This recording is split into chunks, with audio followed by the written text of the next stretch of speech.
Halo teman-teman, jumpa lagi dengan aku, Linda. Kita lanjut ke bab 6C ya. Oke, mari kita mulai. Kulihat dan hanya tertinggal api di tempat wanita-wanita itu berdiri sebelumnya. Kuperhatikan ketika iblis berbicara kepada kedua laki-laki yang berada bersamanya. Lihat dan menunjuk ke dinding gambar bioskop. Aku benci Allah, katanya, dan ini yang akan mengerjakan sebuah pekerjaan yang sangat baik untukku.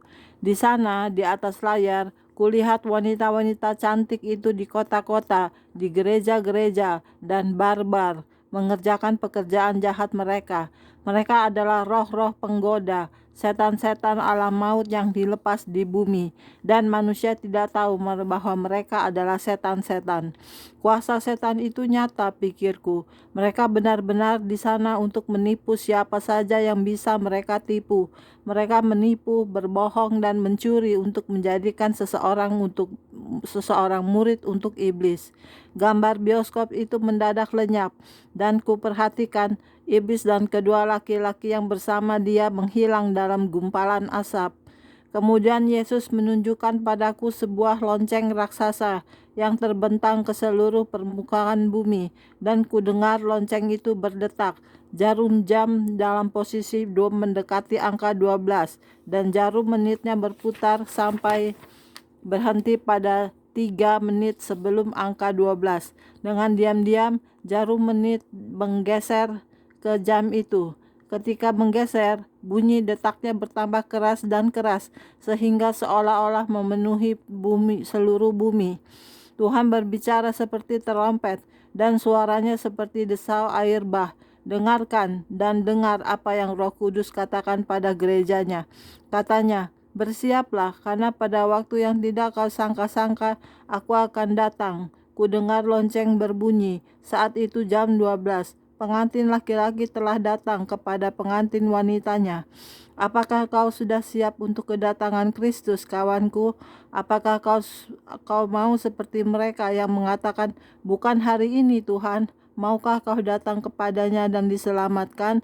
Maukah hari ini kau berikan hatimu kepadanya? Ingat, Yesus mampu dan mau menyelamatkan dirimu dari semua kejahatan. Kalau hari ini kau datang kepadanya dan bertobat, berdoalah untuk keluargamu dan orang-orang yang kau kasihi, supaya mereka mau datang kepada Kristus sebelum terlambat. Dengarkan ketika Yesus berkata, aku mau melindungimu dari kejahatan. Aku akan menjagamu di semua jalan-jalanmu. Aku akan menyelamatkanmu. Aku akan menyelamatkan orang-orang yang kau kasihi. Datang kepadaku hari ini dan hidup. Dengan banyak air mata aku berdoa supaya semua yang membaca buku ini akan menyadari kebenaran sebelum terlambat. Alam maut itu kekal abadi. Aku berusaha semampuku untuk membukukan apa yang kulihat dan kudengar. Aku tahu perkara-perkara itu benar. Kalau sudah kau baca akhir buku ini, aku berdoa supaya kamu mau bertobat dan menerima Yesus Kristus sebagai juru selamat pribadimu. Kudengar Tuhan berkata, sudah waktunya untuk berangkat. Kita kembali lagi besok.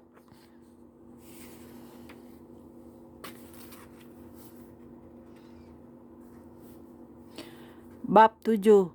Perut alam maut. Besok malamnya, Yesus dan aku pergi ke alam maut lagi. Sejauh mata memandang, kegiatan kejahatan terus berlangsung. Sejumlah besar kegiatan terpusat di sekeliling kami. Hanya kira-kira sejauh 10 kaki dari tempat kami berdiri.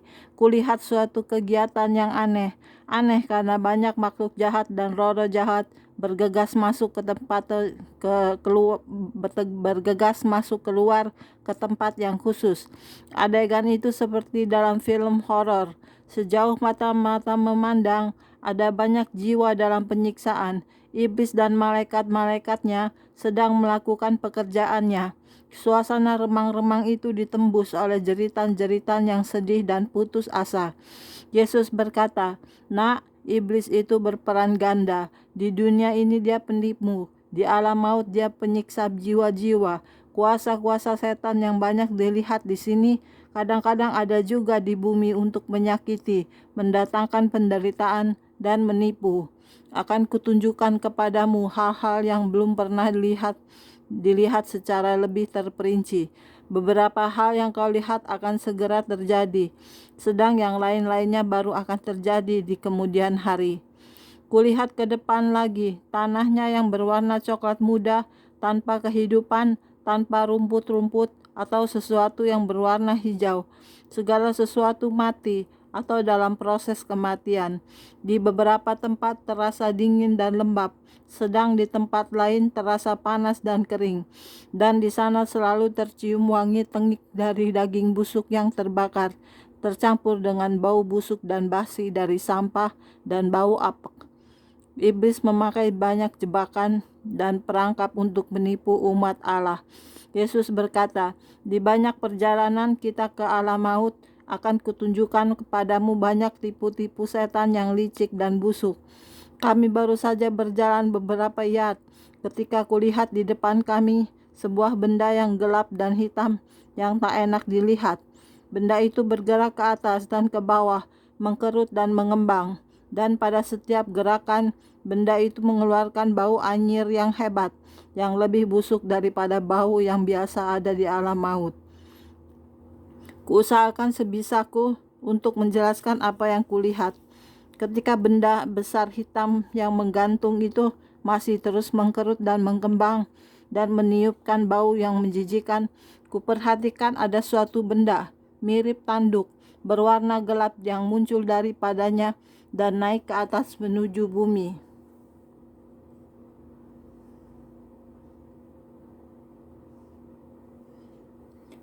Kusadari bahwa benda itu adalah sebuah jantung besar berwarna hitam dan banyak jalan masuk ke dalamnya.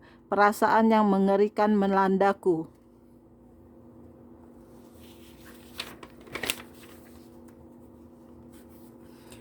Yesus tahu perasaanku dan berkata, "Jangan takut, inilah jantung alam maut. Belakangan kita akan melewatinya, tapi sekarang kita mesti ke dalam sel blok alam maut."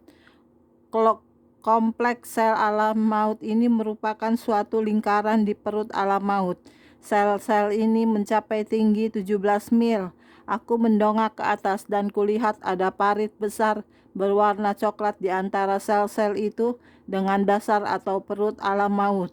Dalam parit itu kira-kira 6 meter dan aku ingin tahu bagaimana aku bisa menyeberanginya. Baru saja aku berpikir begitu, kami sudah ada di gang dari deretan pertama sel-sel itu. Gang itu berfungsi seperti gang-gang atau jalan-jalan sekeliling sel-sel dan sebagai tempat yang strategis apabila kita ingin melihat ke pusat alam maut. Yesus berkata, perkara-perkara ini tepat dan benar. Suatu hari maut dan alam maut akan dilemparkan ke lautan api. Sampai kemudian ini adalah tempat milik alam maut. Sel-sel ini akan tetap berada di sini, penuh sesak dengan jiwa-jiwa yang berdosa, tersiksa dan menderita. Kuberikan nyawaku sehingga engkau tidak wajib ke sini. Aku tahu kengerian di sini benar-benar nyata, sebagaimana belas kasihan Bapakku adalah nyata. Kalau kau mau memintanya, Dia mau mengampunimu. Hari ini berserulah kepadanya dalam namaku.